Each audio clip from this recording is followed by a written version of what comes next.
Hello and welcome to Global News Factory. I am your host Vikrant. We are covering three topics in this video. First, a confirmation. What JNF said yesterday is what US officials are saying today. This Ukraine peace plan is just a US tactic to stretch the war for 12 more months. Also, we discuss how Ukraine is using this peace plan to secure amnesty for all corrupt thugs, including Zelensky himself, Rustem Umerov, and his chief of staff, Andrii Yermak. Then we discuss how a war has broken out between EU and US over the Russian frozen assets. And in the end, we go to Paris to understand why exactly France must prepare to lose its sons and daughters. Let's start. What we said yesterday at JNF has now been confirmed by American media and officials. The so-called peace plan for Ukraine, it is a stopwatch actually, not a handshake, a time-buying tactic, nothing more. The US has no plan to end this war now. We explained this in detail in our previous video, and today officials have basically said the quiet part out loud. They plan to stretch these peace talks for 1 full year, 12 months. The message is clear: keep the war running, keep the conversation looping, and please don't switch off the cameras. American officials told the Washington Post, I'm quoting, "This is the beginning of the peace process, not the end." Yesterday, Zelensky proposed some changes to the document, and US has agreed that some changes could be made.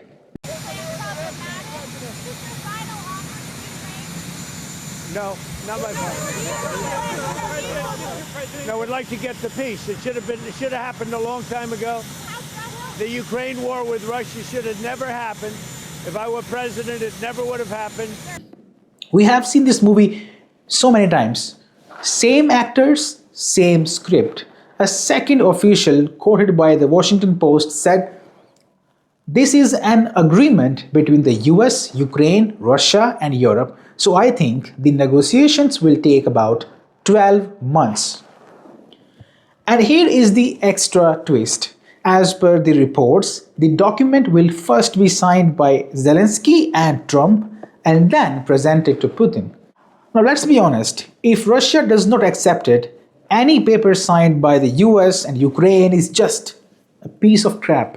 And I don't think this peace plan will fly in Moscow. Russia will never allow the West to confiscate its frozen assets and use them to rebuild Ukraine. Now that is not a red line, that is a brick wall with barbed wire and a do not touch sign. Meanwhile, keep your eyes on Kyiv as the spotlight moves away from Mindich Gate. The Zelensky team is busy cleaning up the homestage, or trying to.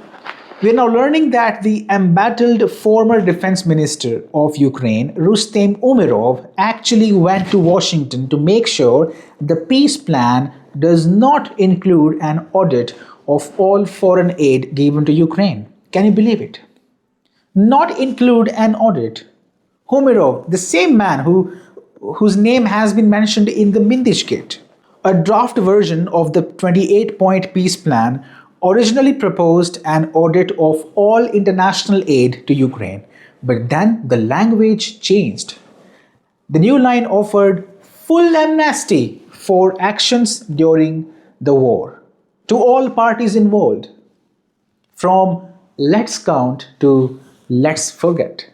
How convenient. The Wall Street Journal reported this on November 20th, citing a senior American official. During talks with the US, Ukraine changed that specific point in the version that circulated online. Yaroslav Trifimov, the WSJ's chief foreign affairs correspondent, said on X that it was Umerov who pushed that change in the document. If true, the man went all the way to Washington, not for weapons, not for peace, but for a delete button. And now you know why some people fear peace so much, more than war. Peace comes with paperwork, paperwork comes with questions, and questions come with answers. And my friends, answers expose things. So Umerov asked for total amnesty, and surprise, the Americans agreed. That tells you everything about this partnership. The US and Ukraine are on the same page, the same line, maybe even the same font size. For cameras, Zelensky and Trump seem to be fighting over peace plan. Behind the scenes, they are together. They are stretching this war for another year. So the military industrial complex, the MIC, keeps minting easy money, and the US keeps wielding secondary sanctions on Russia and its partners. It's a business plan dressed up as a peace plan, and that's why we have Jared Kushner in the peace plan too. My friends, peace that waits for a year is not peace, it is a parking ticket. The US calls it the beginning of the process, we call it what it is, a timer. The MIC gets 12 more months of golden rain, and the world gets a year of deja vu. Moving on, our next story is not about tanks, it is about wallets, big wallets. The EU is tense because of the peace plan pushed by the US. Why? On paper, peace sounds nice. In Brussels, it sounds like a bad audit. Why? Because the EU's top priority right now is simple. Use this war in Ukraine to grab frozen Russian assets and pour them into what many in Europe politely call reconstruction, and what I will call is, with love, the black hole called Ukraine. From that hole, money has a funny habit. It travels, it moves, it finds the pockets of EU warlords who always seem very reconstruction curious. The US peace plan threatens this gravy train. If peace actually comes, which I believe will not come soon, this chance to seize Russian money goes poof. Now we have a new war. Not on the battlefield, in the boardroom. It looks like a fight has started between the US and the EU over who gets to exploit these Russian assets. And yes, the word illegally keeps waving at us from the corner. For months in Brussels, a delicate tower of legal spaghetti has been cooking. The dish is called loan against reparations. The idea: take about 140 billion euros of Russian assets parked in Euroclear and use them as collateral to finance Kyiv. Politico writes about it like a chef's special, tasty for EU warlords, but extremely risky for some, like Belgium. In fact, extra spicy for Belgium, which holds a big chunk of the risk. Enter Washington with its own recipe. The US says, oh, great idea, love the ingredients, but let's plate it in an American kitchen. Use the same Russian assets, but under American reconstruction programs. And now comes the new twist. Under this plan, the US gets a direct benefit amounting to 50% of the profits. 50%, half the pie. Europeans do the worrying, Washington eats the dessert. It is like being invited to a potluck where you bring the food, you set the table, you wash the dishes, and your guest takes home your Tupperware. Officials and diplomats are not whispering, they are saying it openly. Europeans are exhausting themselves to find a way to deploy this money for Ukraine. While the American Special Envoy Steve Witkoff shows up with a proposal where Washington profits and Europe collects the obligations and the risks. In simple words, Europe sweats, America skims. Europe thought these frozen assets would be a lever to pressure Russia and a neat funding source for Ukraine. Instead, the lever turned into a stick, and their own allies are now playing tug of war with it. But here is good news for EU. The US will never let the war die so soon. So you, EU warlords, can continue thinking new ways about looting the Russian money and assets and park it in your coffers. Moving on. France must be ready to lose children to deter Russia. That is not my line, that is from France's defense chief, Fabien Mandon. Take a breath. Let that sink in. The top general is telling French families to accept that young soldiers may die and that the economy must sacrifice too. Watch this. For many people outside the West, this sounds shocking and strange. Why plan for tragedy before you try peace?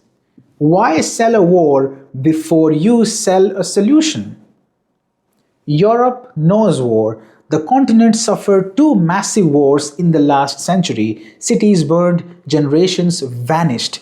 And after all that pain, did anyone get a forever trophy? No, no permanent solutions or winners. No shared security system that everyone loved. So here is the awkward question. Is Europe stuck in a loop? Are we playing World War reruns on a streaming plan nobody asked for? If war looks close, the sane move is simple. Do everything to stop it. Yes, everything. Talk, negotiate, compromise, trade, whatever keeps missiles on the ground. Do it. Because this time the stakes are not just borders and flags. This time there are nuclear weapons on the table. One mistake and total annihilation. Let's be honest. Many in Europe say that Russia's invasion of Ukraine is an existential threat to Europe. But Russia says that NATO's endless push toward its borders is an existential threat to Russia. You have two sides, one word, existential. When both sides say survival is at risk, we are not in a movie, we are in a minefield, my friends. We had chances. Minsk was a chance. Istanbul was a chance. The train of talks arrived at the station more than once. And yet, here we are, staring at the tracks, arguing about who missed it. The truth is, negotiation still looks possible. Not easy, not pretty, but possible. Sanctions did not break Russia. Funding and arming Ukraine did not end the war. This strategy is like pushing a locked door while the key is in your pocket. The key is talks.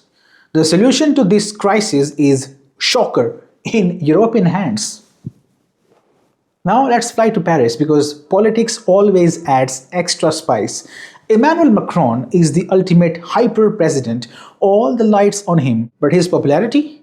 Around 11% in October. 11!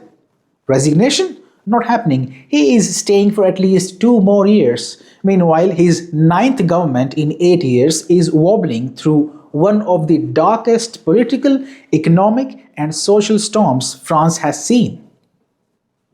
And how does the Elysee respond? By going global, by playing the international card, by putting distance between the palace and the people's problems at home. Money talk time. French public debt is about 115% of GDP. That means every citizen, yes, even newborns wearing tiny socks, is carrying roughly 50,000 euros on their tiny shoulders. COVID-19 is history, but the bills stayed. And when the bills bite, governments look for a drum to beat. The new drum is this campaign against Russia. A new chorus for an old song. It sounds bold on TV, it sounds costly at home. So where does that leave us? With a French defense chief telling people to prepare for dead sons and drained wallets. With a Europe that has seen too many graves and learned too few lessons. With nuclear risks that make brave speeches look like bad ideas. With missed talks at Minsk and Istanbul, and talks that can still happen if adults walk back into the room. And with a simple human truth, peace is cheaper than coffins and quieter than debt collectors. My friends, That is all for today's episode. Thank you very much for joining. You're watching GNF.